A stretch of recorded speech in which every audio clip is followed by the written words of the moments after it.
Seperti biasa dalam rangka mengisi kegiatan saat libur kerja, saya melakukan perjalanan dolan bareng dengan teman-teman yang memiliki hobi yang sama. Adanya kegiatan ini kami sering menyebutnya dengan istilah blusukan, karena kegiatan yang kita lakukan mempunyai landasan dari kalimat jas merah atau jangan melupakan sejarah.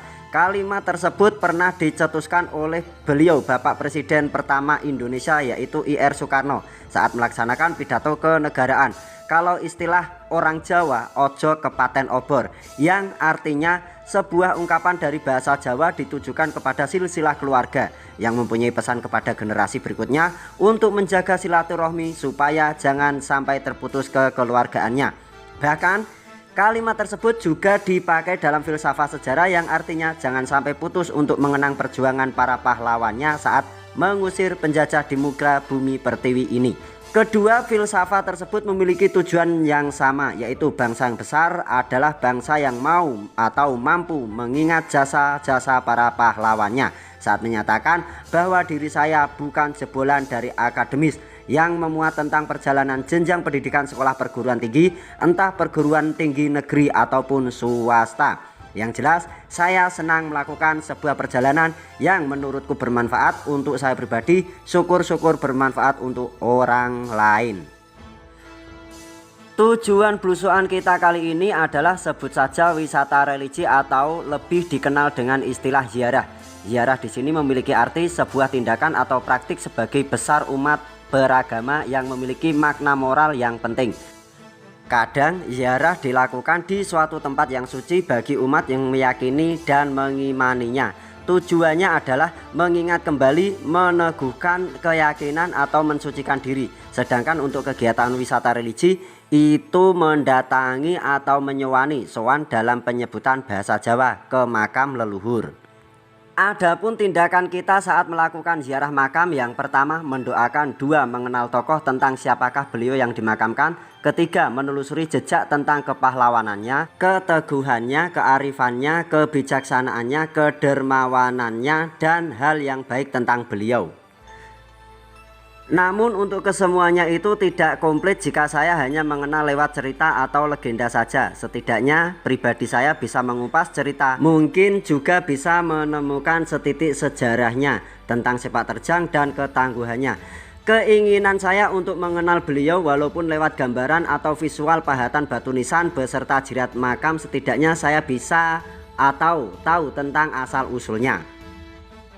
Dari sini saya akan mengawali penggalian informasi dari beberapa sumber yang saya kumpulkan, yang sudah terbit dan diikuti oleh banyak masyarakat dalam sosial media.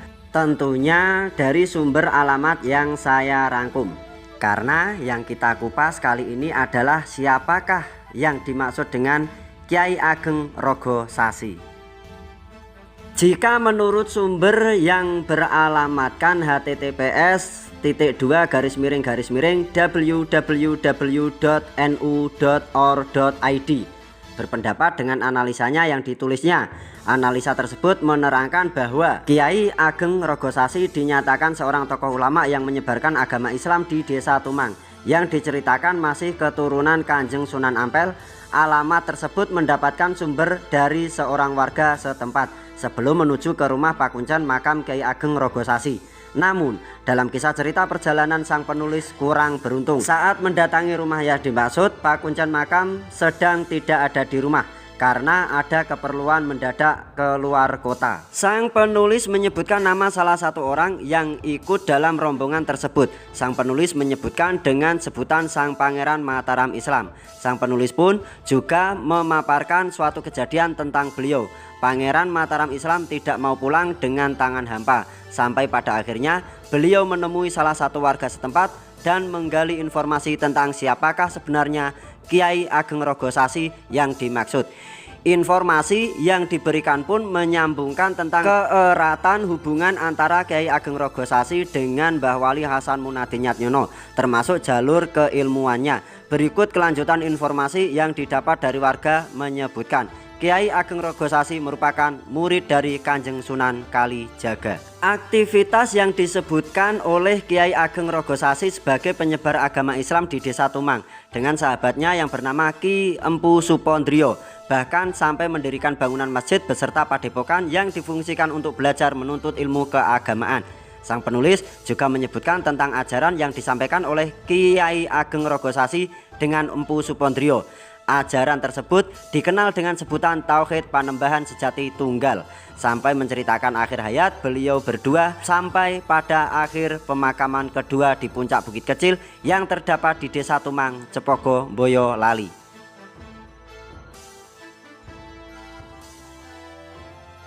Minimnya sejarah yang mengupas asal-usul dan kisah perjalanannya. Dari sini saya sudah merasa kebingungan untuk awalan menulis. Harus mulai dari mana, kalimat apa, dan tokoh yang saya tulis mulai dari siapa. Karena pada saat kunjungan ke makam beliau untuk yang pertama kalinya, pertemuan saya dengan Pak Kuncen pun tidak ada gregetnya sama sekali. Dan beberapa pertanyaan saya, Pak Kuncen enggan bercerita tentang riwayat beliau. Hingga suatu ketika saat berkunjung untuk yang kedua kalinya, itu pun diundang oleh keponakan beliau dan mempersilahkan saya untuk masuk ke dalam komplek makam plus mengambil gambarnya. Sesampainya pada suatu saat kedatangan saya yang kedua, memang benar ucapan dari keponakan Pak Kuncen tersebut. Saya dipersilahkan ziarah dan mendokumentasi makam Kiai Ageng Rogosasi. Setelah selesai ziarah dan mendokumentasi makam Kiai Ageng Rogosasi, barulah keponakan Pak Kuncen memberitahukan tentang kisah cerita yang ditulis lewat karya tangan dari salah satu tokoh masyarakat desa setempat. Saya pun memulai memanfaatkan karya tulis tersebut dengan membacanya. Saya membaca mulai dari mukadimah hingga isi cerita yang mengupas tentang jati diri Kiai Ageng Rogosasi, bahkan sampai ke ranji silsilahnya. Setelah membaca cerita tersebut, saya pun mencoba memahami lewat pemikiran saya, hingga pada akhirnya saya pun mengikut sertakan karya tulis tersebut untuk sebagai pembanding di antara sumber-sumber lainnya.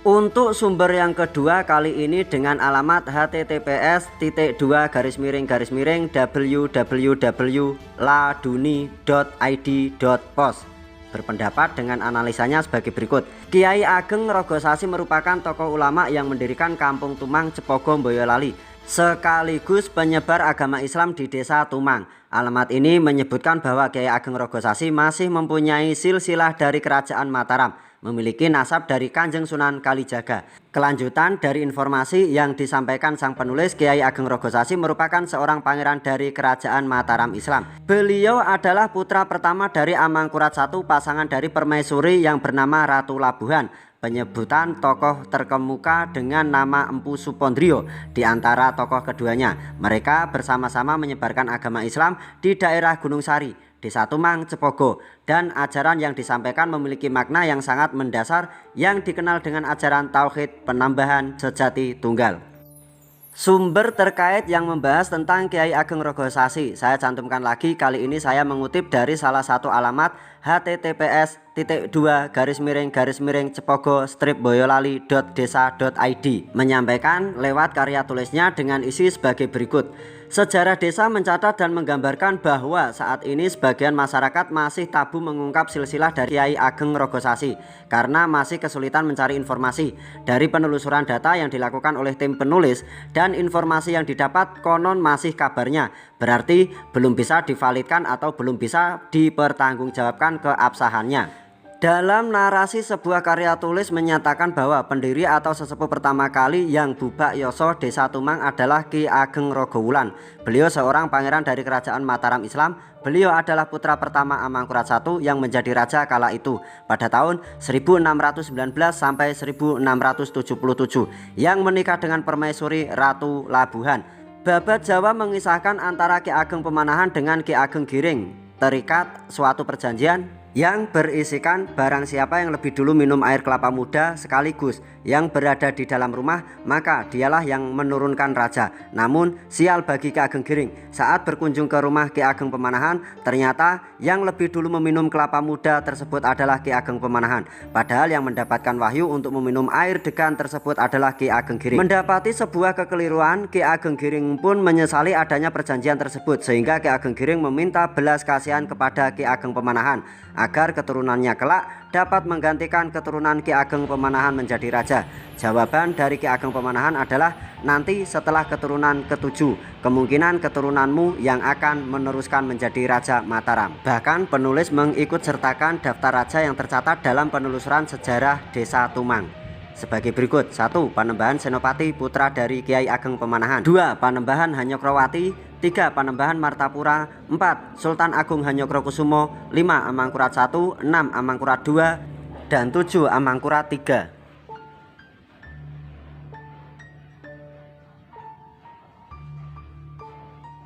Bismillahirrahmanirrahim.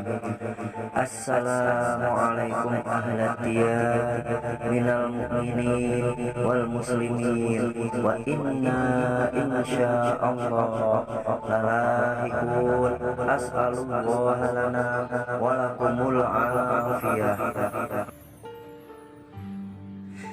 Dari perhitungan tersebut, maka Pangeran Puger menjadi raja ke-7 dari Ki Ageng Pemanahan. Pangeran Puger menduduki tahta kerajaan setelah mengalahkan Amangkurat III. Dalam catatan, dugaan Pangeran Puger merupakan keturunan Ki Ageng Giring yang didapat dari nitik Sultan Agung. Babat tersebut menceritakan Ratu Labuhan adalah permaisuri yang dijadikan istri Amangkurat pertama, sehingga dari hasil pernikahan melahirkan bayi yang kurang sempurna. Bersama itu, istri Wiramanggala dari Kajoran ternyata masih keturunan Ki Ageng Giring. Istri Wiramanggala melahirkan bayi yang sangat sehat dan tampan. Amangkurat mengenal Panembahan Kajoran sebagai seorang ulama sepuh dan beliau mempunyai kelebihan, yaitu dapat menyembuhkan orang sakit. Oleh karena itu, putranya yang cacat dibawa ke Kajoran untuk mencari kesembuhan. Panembahan Kajoran pun merasa mempunyai kesempatan yang baik untuk merajakan keturunannya. Singkat waktu dan sekiranya masa penyembuhan sudah dianggap selesai, dengan cerdiknya Panembahan Kajoran menukar bayi dari Wiramanggala diberikan kepada Amangkurat I dan menyatakan bahwa upaya penyembuhan telah berhasil dilakukan. Bayi tersebut akhirnya dikenal dengan sebutan Pangeran Puger. Sementara anak dari Amangkurat I diasuh oleh Panembahan Kajoran sampai dewasa. Sang penulis membuka penuturan dengan versi yang berbeda dengan mengkonfirmasikan data di atas yang ditulis dalam buku sejarah Cikal Bakal Desa Tumang. Sebenarnya peristiwa tersebut yang ditulis bahwa Siwi Aji Rogosasi memang benar putra bangsawan Mataram, namun kelahiran sang putra ini memiliki tidak sempurna pada fisik. Dari naskah yang dicatat adalah 1000 maaf atas kelahirannya. Sang putra itu kagungan Jaroh Manik Sariro Rogo, hingga dalam hukum kerajaan tidak bisa menjadi seorang senopati yang memegang kekuasaan sepenuhnya. Maka sang Siwi Aji diendangkan ke luar kerajaan mulai timur alit. Dikisahkan bahwa Kiai Ageng Rogosasi atau Rogowulan kecil lahir tidak sempurna. Karena itu dia tidak dapat melanjutkan tampuk kekuasaan sebagai seorang raja. Kemudian Rogowulan diasingkan dari kerajaan dan dicari anak yang lainnya sama dengan Rogowulan. Kelak Rogowulan kecil menjadi Kiai Ageng Rogosasi setelah beliau dewasa. Akhirnya Kiai Ageng Rogosasi dititipkan kepada Kiai Ageng Kajoran yang tinggal di lereng Gunung Merapi. Sang penulis juga menyebutkan bahwa hal ini dipaparkan dalam buku yang sama. Pemaparan tersebut berisikan sebagai berikut. Untuk husada duka derita sang ibu Puri dengan diceritakan. Sri Brahmana Sidi yang seorang sehari wijiling Siwi Aji pada kerabat di dalam Puri yang benar-benar ada. Wahyu yang winahyon oleh Sang Maha Kuasa, mendapat wahyu istana Kuwawa. Ngasto projo ing temben iro. Setelah mendapatkan baru, Sang Siwi Aji diendangkan. Konon dalam legenda dititipkan kepada Sang Wiku. Disebutkan Kiai Kajor yang berada di lereng Merapi agar diasuh semestinya dan selama-lamanya. Disampaikan dalam naskah Kiai Kajor mengasuh dengan baik dan semua ilmu yang dimiliki Kiai Kajor sudah diberikan semuanya. Karena itu Kiai Ageng Rogosasi meminta izin untuk menuntut ilmu pengetahuan. Kiai Kajor berpesan kepada Kiai Ageng Rogosasi tidak boleh mencari ilmu berjalan ke arah barat dan selatan, dan dilarang belajar kepada Demang Projo dan penggawa keraton. Akan tetapi bergurulah kepada biksu. Di balik pesan dari Kiai Kajor ini sebenarnya menyimpan suatu pesan bahwa Rogosasi tidak boleh menginjakkan kakinya ke Keraton Mataram, tidak boleh belajar ilmu yang mengenai tentang sistem pemerintahan, akan tetapi harus belajar tentang pengetahuan agama. Saat perjalanan ke arah timur, Rogosasi sampai di sebuah perkampungan yang bernama Wonosegoro, di mana tempat tersebut merupakan sebuah padepokan yang dibangun oleh Ki Ageng Kebo Kanigoro, suatu tempat yang difungsikan untuk menuntut ilmu agama yang diteruskan oleh anak-anak didiknya. Kemudian Rogosasi dididik oleh Kiai Wonogoro. Setelah kedewasaannya bertambah, Rogosasi ingat akan nasihat gurunya yang pertama, yaitu Kiai Kajor. Beliau pernah menerima pesan bahwa menuntut ilmu jangan berguru pada satu orang saja. Setelah mendapatkan bekal ilmu dari Kiai Wonogoro dan dirasa ilmu yang didapat cukup, Kiai Ageng Rogosasi pun berpamitan melanjutkan niat untuk menuntut ilmu agama lagi. Beliau berjalan ke arah utara dan terhenti di wilayah lereng Gunung Ungaran, tepatnya di sisi timur. Beliau mendatangi sebuah padepokan yang dipimpin oleh Kiai Hasan Munadi, dan beliau pun mengabdikan diri untuk menuntut ilmu di padepokan tersebut dan menjadi murid Kiai Hasan Munadi. Selain Kiai Ageng Rogosasi menjadi murid, beliau juga dinikahkan oleh putrinya Kiai Hasan Munadi. Namun putri Kiai Hasan Munadi tidak disebutkan namanya. Setelah mendapatkan ilmu keagamaan dan menikahi putrinya, beliau berpamitan untuk pulang dan membawa istrinya kembali ke Wonosegoro. Di tempat ini kemudian Kiai Ageng Rogosasi mendirikan pakuwon dan memulai hidup awal bersama dengan sang istri. Di tempat ini pula yang menjadi tonggak awal berdirinya Desa Tumang, sehingga kabar ini didengar sampai keluarga kerajaan atau keluarga Keraton Mataram. Sang penulis juga memaparkan tentang catatan dalam sejarah Desa Tumang, nama Sri Agung Panembahan, tanda kutip belum diketahui tentang nama asli beliau, mengutus keponakannya yang bernama Ki Supondrio. Beliau adalah seorang yang ahli dalam bidang pembuatan senjata jenis keris, tombak, dan pedang. Beliau adalah salah satu pewaris dari Trah Supodrio, diutus untuk mencari informasi dan membuktikan kebenarannya tentang kabar keberadaan Kiai Ageng Rogosasi.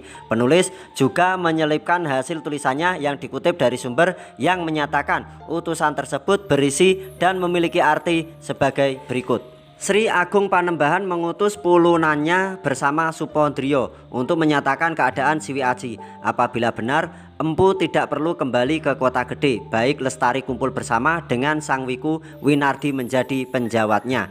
Ruwet sarto kekurangan apapun, empulah yang bertanggung jawab dengan atur uningo Kota Gede. Hingga diartikan oleh sang penulis dalam kutipannya tentang pesan yang menjelaskan bahwa Kiai Ageng Rogosasi tidak boleh kembali atau menginjakkan kakinya ke Keraton Mataram dan mengutus Empu Supondrio untuk membangun pakuwon. Kemudian Empu Supondrio meneruskan keahliannya dalam bidang pembuatan senjata. Bidang tersebut ditekuni hingga terbesitlah dalam benaknya untuk merangkul murid-murid Kiai Ageng Rogosasi beserta masyarakat sekitar untuk mengolah benda logam menjadi hiasan yang dapat membuahkan hasil. Jika menurut Kamus Besar Bahasa Indonesia atau KBBI, arti nisan adalah tonggak pendek dan sebagainya yang ditanam di atas kuburan sebagai penanda. Kata lain yang memiliki makna yang sama adalah jirat kubur dan batu kubur.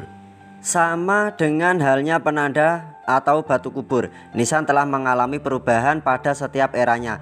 Perubahan tersebut terjadi dengan adanya pergantian suatu masa kepemimpinan seseorang yang dianggap sebagai pepundhen atau orang yang dinomorsatukan atau raja. Saya pribadi memberikan contoh perubahan pahatan nisan dari masa Kerajaan Demak. Nisan-nisan Kerajaan Demak pun mengalami perubahan sesuai dengan masa kepemimpinan dari putra Raden Fatah. Salah satu contoh pahatan nisan era Raden Fatah disebut dengan Demak Troloyo. Kenapa demikian? Karena nisan-nisan lahir setelah Islam masuk ke Nusantara. Nisan tersebut terpahat menggunakan media batu andesit, dipahat sesuai dengan kiblatnya nisan Nusantara yang mengacu pada salah satu kebudayaan daerah yaitu Aceh. Kemudian diaplikasikan dengan kebudayaan era Kerajaan Majapahit, disebut dengan nisan Kasepuhan Demak Troloyo. Setelah kemajuan era masa kepemimpinan, penyebutan nisan berubah menjadi nama nisan Adipati Unus untuk menyebutnya khusus Trah Demak. Sedangkan nisan untuk Mataram Islam terpahat menyerupai nisan Sepuh Demak Troloyo, walaupun sama mengikuti kiblatnya tipe nisan Aceh. Nisan tersebut lahir setelah Mataram Islam berkuasa dengan raja yang pertama yaitu Panembahan Senopati atau Danang Sutawijaya. Indonesia. Untuk sebutannya Nisan Sepuh Mataram Islam. Sama halnya dengan kemajuan zaman atau masa kepemimpinan Sultan Agung Hanyokrokusumo. Beliau adalah Raja Mataram yang ketiga yang lahir di Kota Gede pada tahun 1593 dan wafat pada tahun 1645. Beliau memimpin Mataram Islam sejak tahun 1613 sampai 1645.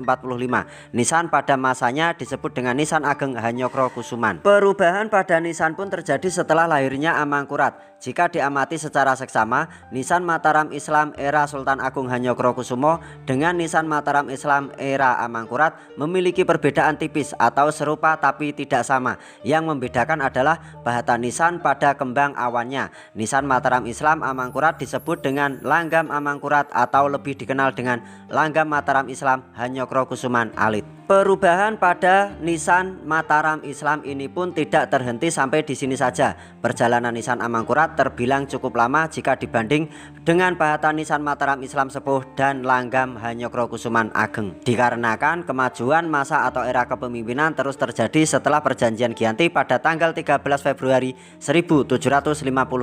Perjanjian yang menghasilkan terpisahnya Mataram Islam menjadi dua bagian antara lain Kasunanan Surakarta dengan Kasultanan Ngayogyakarta. Setelah kepemimpinan Sri Susuhan Pakubuwono keempat atau Sunan Bagus, perjalanan nisan pun terus mengikuti alurnya dan perbedaan pahatan nisan pun jauh lebih mudah difahami jika dibanding dengan nisan-nisan sebelumnya. Tergolong sangat mudah mengenalinya. Pahatan tersebut disebut dengan pahatan Pakubuwanan. Mengenal tokoh penting yang berpengaruh di masanya dengan mengenali tingkatan jabatan dan tingkatan derajat tentang penokohan seseorang. Dalam arti penokohan adalah sosok ulama yang menjadi punggawa keraton, ulama menengah atau ulama golongan rakyat biasa. Berikut pemaparan tentang pahatan nisan yang saya pelajari dari sumber buku yang berjudul Nisan-Nisan Asli Nusantara Hanyokrokusuman, penulis M. Yasir Arafat. Untuk mengenai sejarah perjalanan hidup Kiai Ageng Rogosasi, saya tidak akan mengupas tentang sejarah perjalanan beliau karena di sini saya belum menemukan sumber literasi sejarah yang dianggap sudah sah. Melainkan saya punya pendapat sendiri tentang beliau bersumber dari buku panduan yang sudah saya sebut di atas. Saya hanya ingin mengupas tentang masa kehidupan beliau dengan memvisualkan pahatan batu nisan beliau. Jika membaca literasi dari sumber-sumber cerita yang saya paparkan di atas, banyak yang berpendapat tentang asal-usul dan derajat beliau. Pertanyaan yang menceritakan beliau adalah seorang tokoh alim ulama dari Mataram Islam. Bahkan beliau putra seorang Raja Mataram Islam Amangkurat I yang cacat fisik. Ada pula yang menulis tentang silsilah beliau yang keturunan dari Kanjeng Sunan Ampel dan menyatakan beliau adalah murid Kanjeng Sunan Kalijaga. Jika saya pribadi dalam memvisualkan pahatan nisan, beliau memang berasal dari Mataram Islam Amangkurat periode 1700-an karena terlihat dari pahatan nisan yang menunjukkan identitas langgam Mataram Islam Amangkurat atau Hanyokrokusuman Alit. Sebelum saya membahas tentang pokok bahasan atau pahatan tentang batu nisan, saya akan mengutip sedikit dari beberapa sumber yang menyatakan siapakah sebenarnya putra Amangkurat I. Disebut dengan Amangkurat Kapindo atau Amangkurat kedua adalah Susuhan Mataram kelima yang memerintah dari tahun 1677 sampai 1703 yang memindahkan pusat pemerintahannya dari Keraton Pleret menuju ke Keraton Surakarta. Ia adalah Sunan yang suka memakai seragam Angkatan Laut Belanda sehingga Sunan Amangkurat II disebut dengan Sunan Amral. Amral adalah ejaan Jawa untuk admiral atau laksamana. Sunan Amangkurat II adalah putra dari Amangkurat I dengan ibu yang bernama Ratu Kulon dan memiliki nama asli Raden Mas Rahmat. Setelah ibunya meninggal dunia, ia diasuh oleh kakeknya yang bernama Pangeran Pekik. Beliau adalah kakek dari pihak sang ibu dan ia dibawa ke Surabaya. Semenjak menjadi putra mahkota, Raden Mas Rahmat berselisih dengan ayahnya sendiri karena beliau mendengar berita tentang jabatan Adipati Anom akan diberikan kepada putra Amangkurat I yang lainnya yang bernama Pangeran Singasari. Akhirnya pada tahun 1661 Raden Mas Rahmat melakukan pemberontakan kepada ayah kandungnya. Namun sang ayah mampu menumpas dan meredakan pemberontakan yang dilakukan oleh Raden Mas Rahmat berserta pengikutnya. Perselisihan ini semakin memburuk di tahun 1668 ketika Raden Mas Rahmat jatuh hati pada Roro Hoyi, seorang gadis dari Surabaya yang hendak dijadikan selir oleh ayahnya. Berikut bantuan dari sang kakek. Raden Mas Rahmat berhasil merebut Roro Hoyi dari ayahnya. Mengetahui hal demikian, Amangkurat I murka dan membunuh Pangeran Pekik sekeluarga beserta para pengikutnya. Raden Mas Rahmat sendiri tidak dibunuh oleh ayahnya dan diampuni dengan syarat Raden Mas Rahmat harus membunuh Roro Hoyi dengan tangannya sendiri. Sumber yang saya cantumkan Wikipedia. Yang kedua https://kraton.perpusnas.go.id. Yang ketiga https://p2k.unkris.ic.id. Yang keempat https://p2k.steko.ic.id.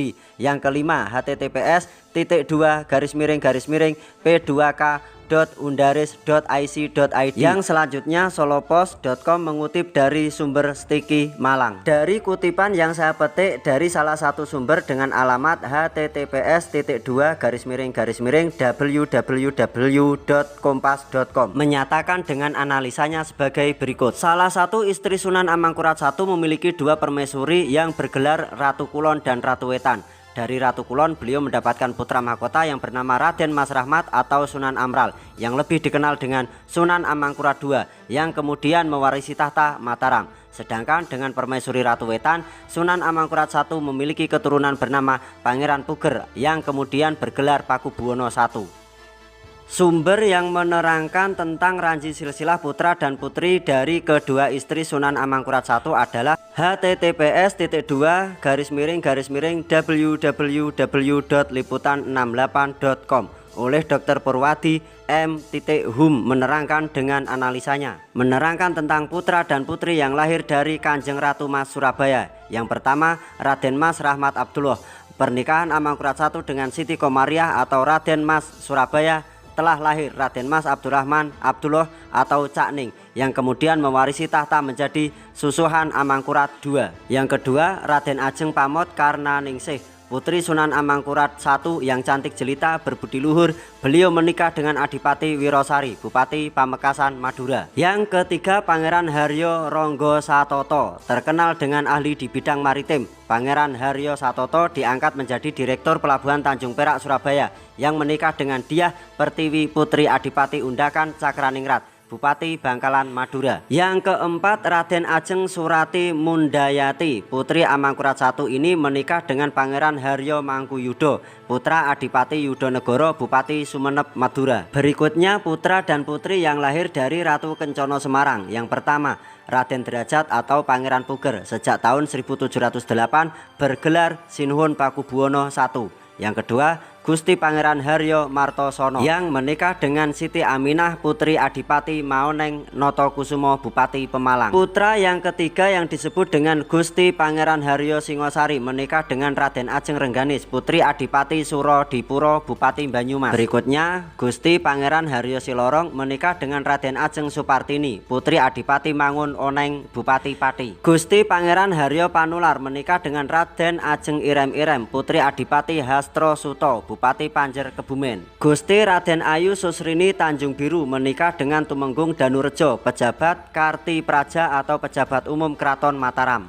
Yang berikutnya Gusti Raden Ayu Klenting Kuning menikah dengan Adipati Martoyudo, Bupati Semarang. Putra putri Sunan Amangkurat I mewarisi kewibawaan, kawidadan dan kamulian. Sumber ini diperkuat catatan sipil Kraton Mataram Ratu Mas Balitar. Sumber-sumber di atas juga mencatat bahwa putra Sunan Amangkurat I tidak memiliki jalur ranji silsilah dari Kanjeng Sunan Ampel. Apalagi disebutkan putra Amangkurat I pernah menjadi murid Kanjeng Sunan Kalijaga.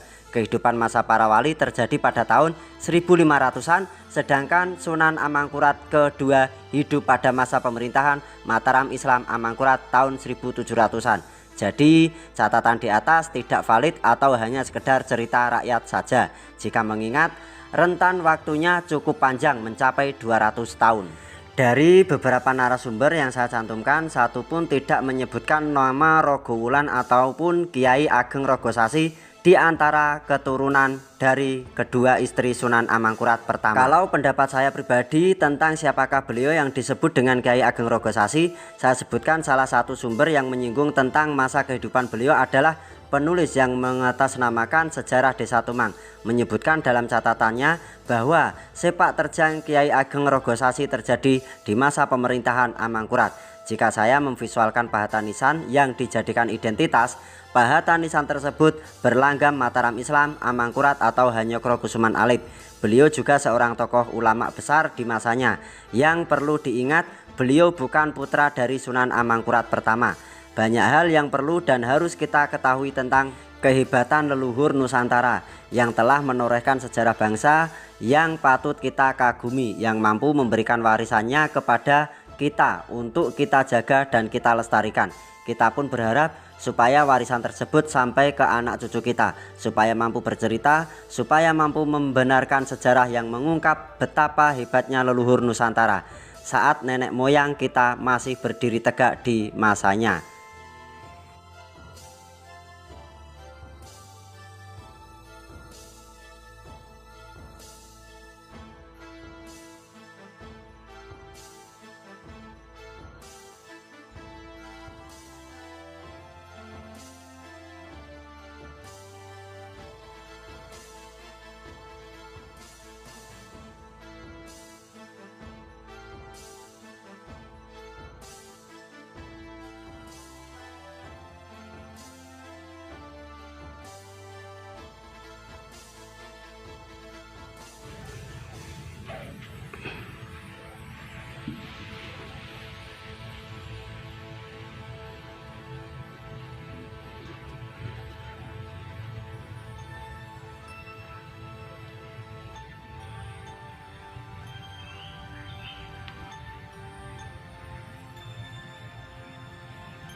Nah,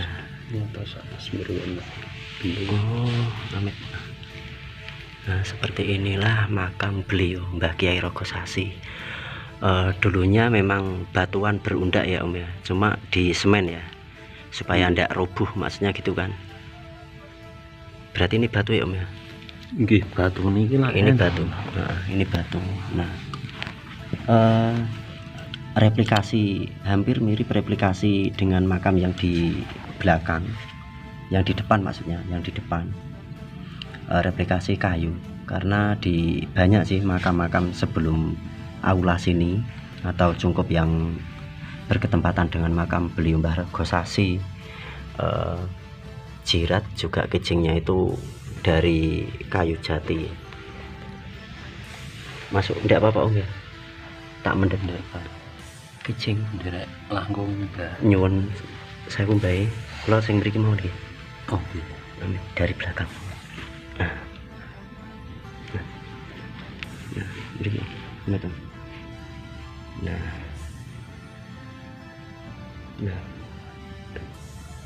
ini makam beliau Mbah Kiai Rogosasi,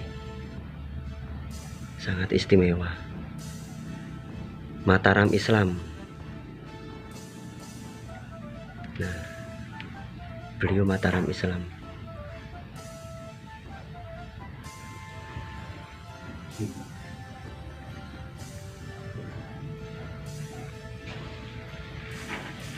Nah, ini ada detailnya.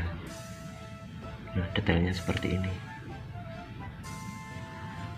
Kelopak bunga. Yang jelas ini bunga teratai. Nah, seperti itulah. Nisan beliau istimewa karena memang beliau salah seorang pilihan tokoh alim ulama. Beliau juga punggawa keraton yang benar-benar memiliki jabatan. Iki batunya baru kelihatan iki. Nah, ini batu. Orang-orang zaman dahulu selalu menerapkan budaya leluhurnya. Kalau ini saya menyebutnya miniatur antefik di bagian bangunan candi yang berada di bagian selasar maupun atap bangunan candi. Fungsinya sama sebagai penghias, istimewa. Tak pendet gambar fotonya om jenengan soroti ngeten mawon. Lah ngeten. Hup ngeten. Bismillah.